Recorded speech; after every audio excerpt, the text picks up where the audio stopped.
This here's from the Herald Sun. It's a slight throwback from May 2025. Meghan Markle opens up about years as struggling actress living in Little House. Let's see what we got. Unfortunately for me, and probably some of you watching, I'm stuck struggling now. So I'll try to feel bad for Meghan, but it might not work. Meghan Markle has opened up about living as a struggling actress in a little house before landing her role on the hit legal drama Suits.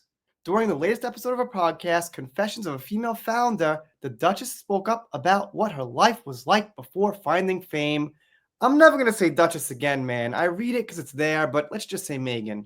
Meghan spoke about what her life was like before finding fame. At the time, Meghan had secured only a few minor roles in TV and film, Fox News reports. I guess they got this from Fox, but okay. Looks like they quote her here from her podcast. "You come into my little house that I was renting, and I remember my closet.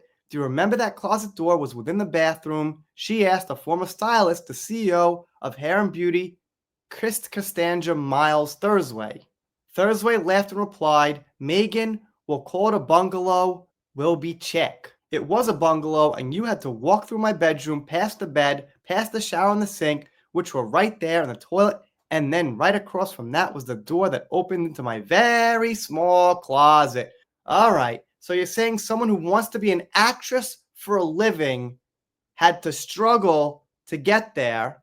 Makes sense to me. Acting is not an essential job. It's not an important job in society. It's like a musician or an artist. If you want to be that, you got to realize there's no solid A, B, C, D plan to get there. You might not make it. If she chose to do something else, let's just say be a nurse, there's not many nurses who just like flunk out and can't do it. You generally get a job doing something that's available.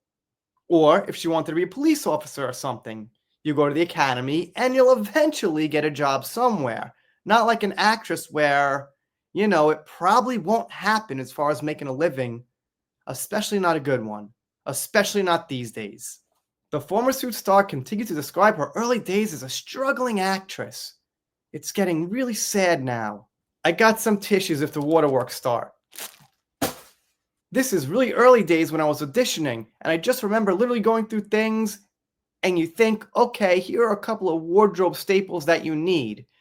Meghan added, "It's important because it speaks to you talk about not having a strategy, but always hustling, and being able to say, oh, well, I don't necessarily know how to do this, but I'm going to figure out a way to be good at it."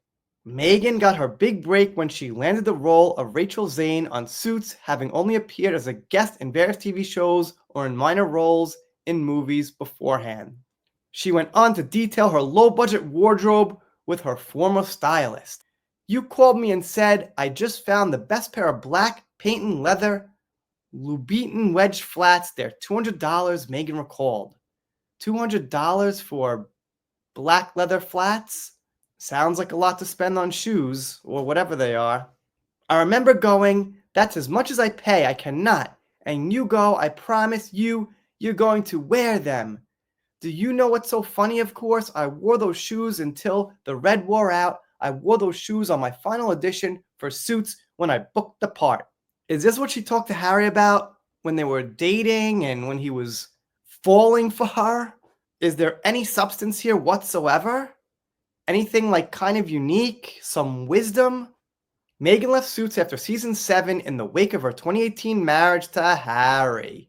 She quit her professional acting career and began focusing full-time on her role as a senior working member of the royal family, and we saw how that turned out. So the thing is, and the funny thing is, a lot of people who support Meghan, and let me just say women here, because I'm going to make a point about that, don't have a Prince Charming, a literal Prince Charming waiting at the end of their rainbow if they just want to quit their job and give up. Most women have to either work as well as the man, or they marry somebody who's not a multi-millionaire prince, whoever that might be, but not quite a prince. So I kind of find it hard to feel bad for Meghan. They remind us that Meghan's home is worth about $14 million, and I'll remind you that she's got nothing on the horizon to really upkeep her lifestyle, which is going to get interesting. I'm not sure why they printed this now. By the looks of it, a usual suspect by Belinda Permalda, if I'm saying her name right, who I think is probably just a Meghan fan. Let me know what you think in the comments. Do you feel bad for Meghan Markle? She was struggling before Harry. Anyway, consider subscribing here. I'm doing pop culture, entertainment, whatever comes up. If you don't subscribe, I'll be sad, but I'll get over it. See you next time.